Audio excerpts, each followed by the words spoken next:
This is not a meditation, and there's nothing you need to do while listening.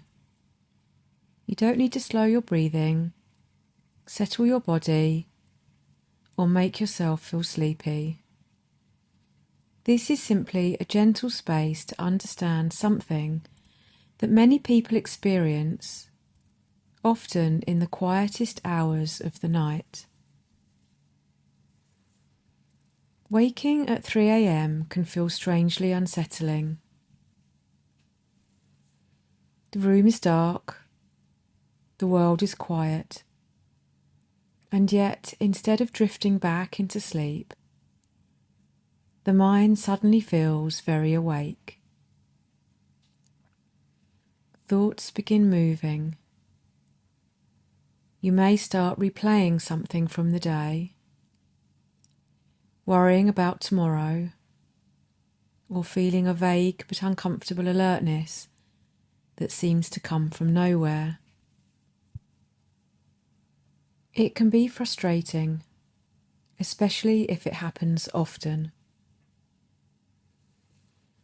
You may find yourself asking the same questions over and over. Why does this keep happening? Why do I wake at this particular time? Why can't I just roll over and fall asleep again? Why does everything feel so much louder in the early hours of the morning? And as with so many sleep struggles, it's easy to begin blaming yourself. But very often, waking in the night is not a sign that something is wrong with you. It may simply be a sign that your nervous system is still carrying more than it has had time to settle. That is one of the gentlest and most helpful ways to understand it. Because when we wake in the night, especially around 3 a.m, it is often not just the waking itself that feels difficult. It is what comes with it. The sudden awareness, the watchfulness, the thoughts, the urge to solve things, the feeling that sleep has become a task, that you are now failing. And all of that can make the body even more alert. I think one of the most important things to understand is that the nervous system does not experience the middle of the night in the same way the mind does. The mind may say, "It's 3 a.m, I should be asleep." But the nervous system is responding to something more subtle. It is responding to what the body has carried into the night. It is responding to whether the system feels fully safe enough to stay deeply at rest. It is responding to accumulated stimulation, stress, emotional load, hormonal shifts, physical discomfort, or simply the fact that the body has not yet fully exhaled the day. And sometimes, in the early hours when the world is quiet and there are no longer distractions to compete with, the body finally becomes aware of what it has still been holding. That can be mental. It can be emotional. It can be physical. Often it is some combination of all three. Throughout the day there is movement, conversation, screens, responsibilities, noise, things to respond to. Even when life feels manageable on the surface, the nervous system is constantly taking in information. It keeps adjusting. It keeps processing. It keeps staying available. So by the time night comes, the body may feel tired, but not necessarily settled. And then in the early hours, a small shift in sleep rhythm, a thought, a noise, a change in body temperature, or no obvious trigger at all, can bring you into enough wakefulness to notice that your system is still alert. This is one reason 3 a.m. wakefulness can feel so intense. It isn't always that the hour itself is magical or meaningful. Sometimes it is simply the moment where there is enough quiet to feel what is still active underneath. And once you are awake, the silence can make everything feel bigger. Small worries become louder. Loose ends suddenly feel urgent. Thoughts become repetitive. The mind starts trying to make sense of the waking. And this is where the cycle can deepen, because the moment we start panicking about being awake, the body often becomes more awake. Not because we are doing anything wrong, but because the nervous system hears pressure very clearly. It hears the thought, I need to get back to sleep. It hears the urgency. It hears the fear that tomorrow will be ruined. It hears the frustration. And instead of softening, it often stays on guard. That is why middle of the night waking can feel so different from bedtime restlessness. At bedtime, there is at least some expectation that sleep is approaching. At 3 a.m, waking can feel like an interruption, a rupture, something that shouldn't be happening. And that emotional response to the waking can become part of what keeps it going. So I think it can be deeply reassuring to understand that waking in the night is often not just about sleep, it is about state. It is about whether the nervous system still feels activated enough to fully return to rest.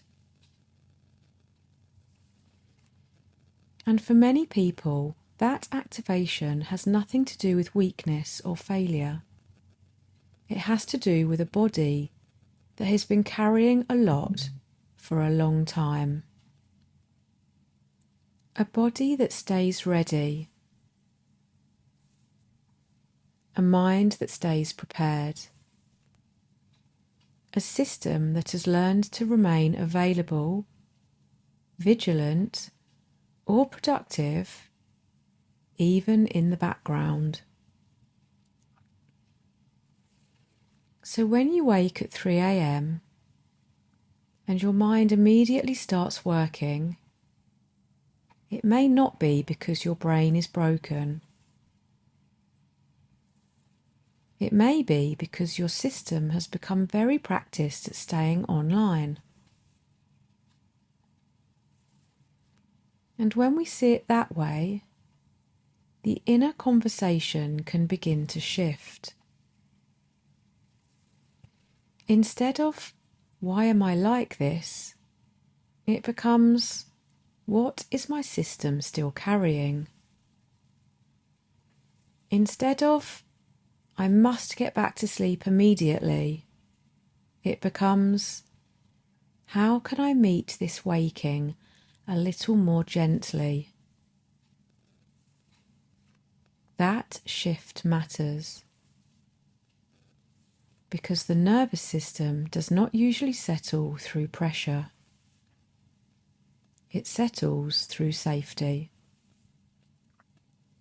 And safety, especially at 3 a.m, may need to be created internally,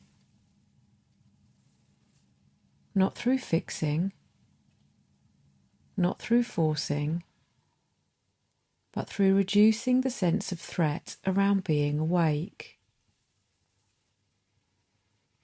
That does not mean pretending wakefulness feels lovely. It does not mean enjoying it. It simply means not turning it into evidence that something terrible is happening. Because when the body feels that it is safe enough, even in wakefulness, it is often much easier for sleep to return naturally.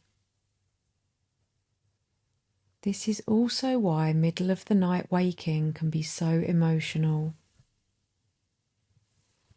In the daytime, thoughts are often buffered by activity.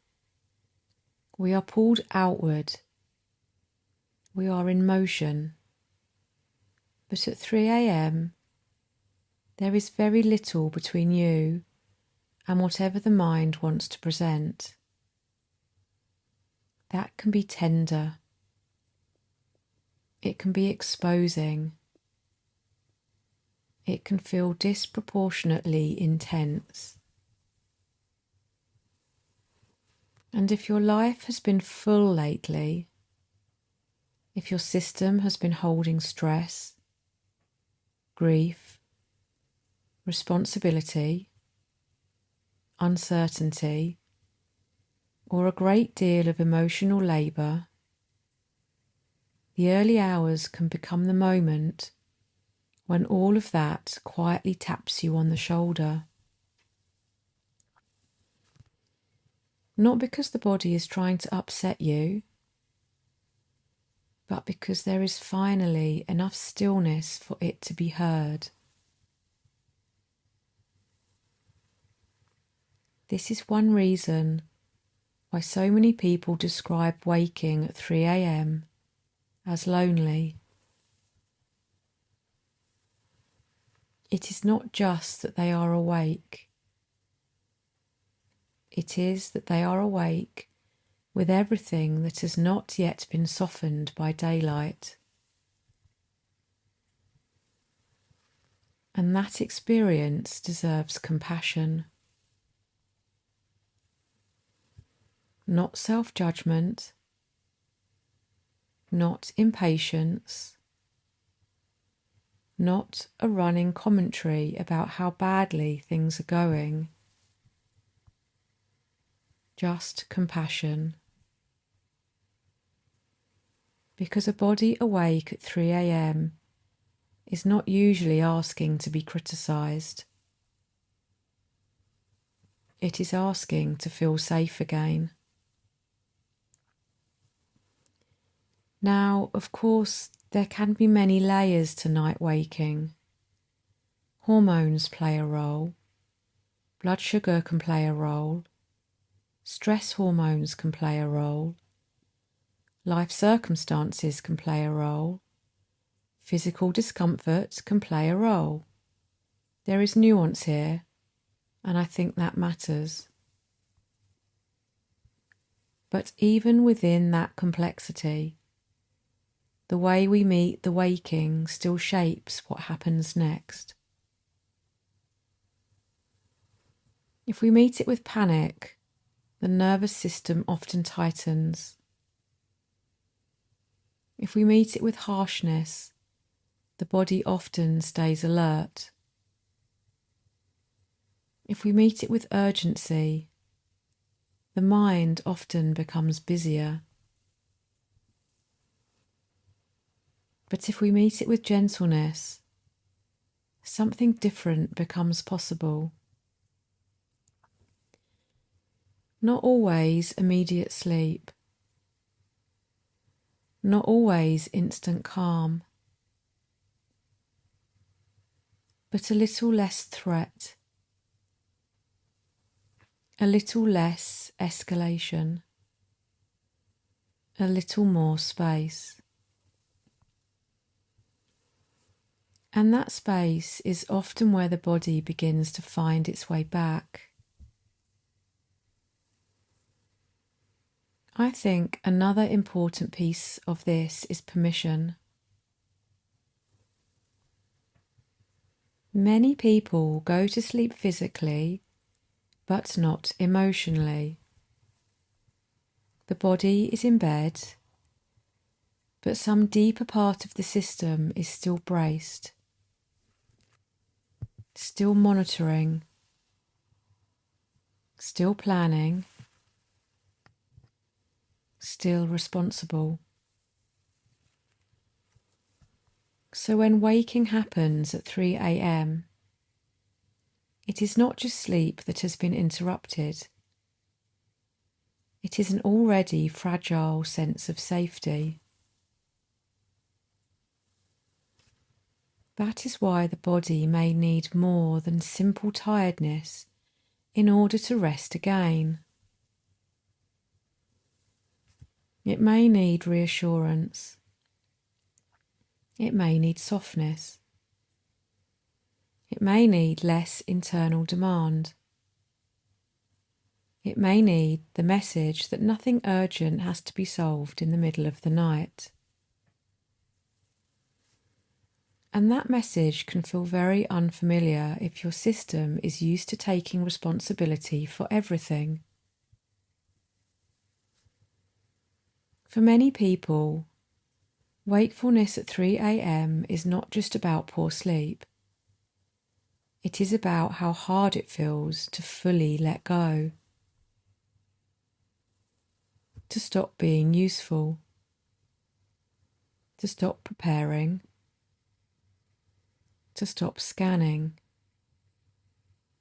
to stop carrying.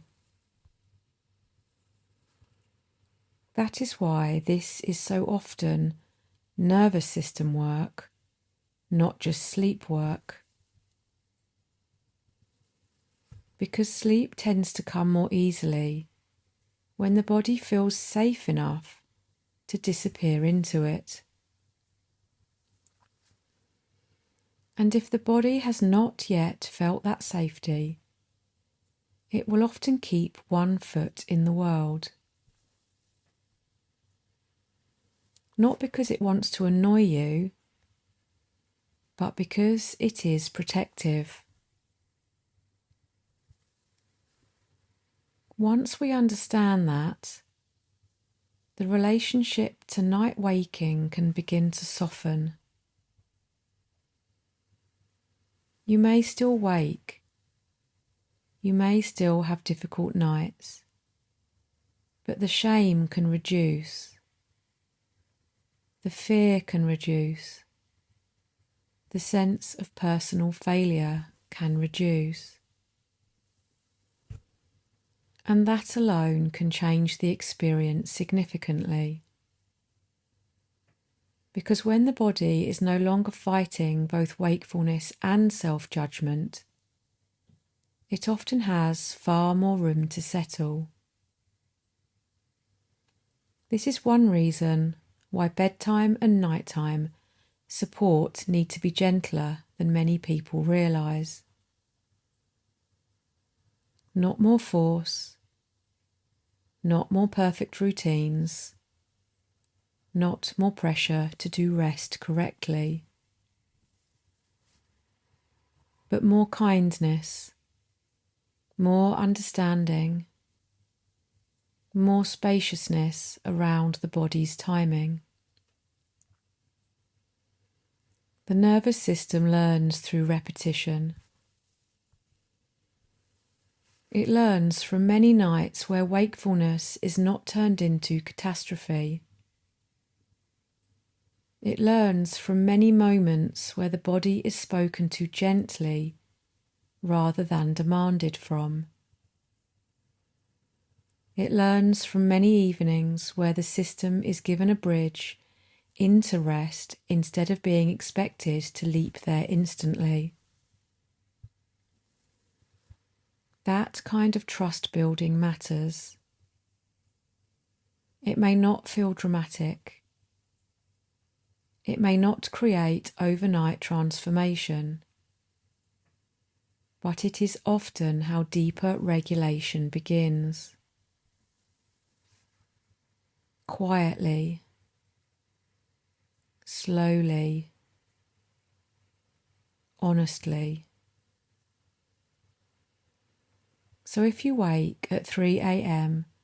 and find yourself unable to get back to sleep, I hope this reflection helps you hold the experience a little differently. I hope it reminds you that wakefulness in the night is not proof that you are broken. I hope it reminds you that the body is not being difficult for no reason. I hope it offers a gentler explanation that your nervous system may still be carrying more than it has had time to release, and that in the quietest hour of the night, that becomes easier to feel. And if that is true, then the answer is not more self-attack. It is more gentleness, more understanding, more compassion, more patience with the body's pace. Because sometimes the first real softening happens not when we finally force ourselves back to sleep, but when we stop treating wakefulness as a failure. Sometimes the body returns to rest more easily when it feels there is nothing to prove. And even if sleep does not return immediately, the nervous system still benefits from being met with kindness. That matters. It matters deeply.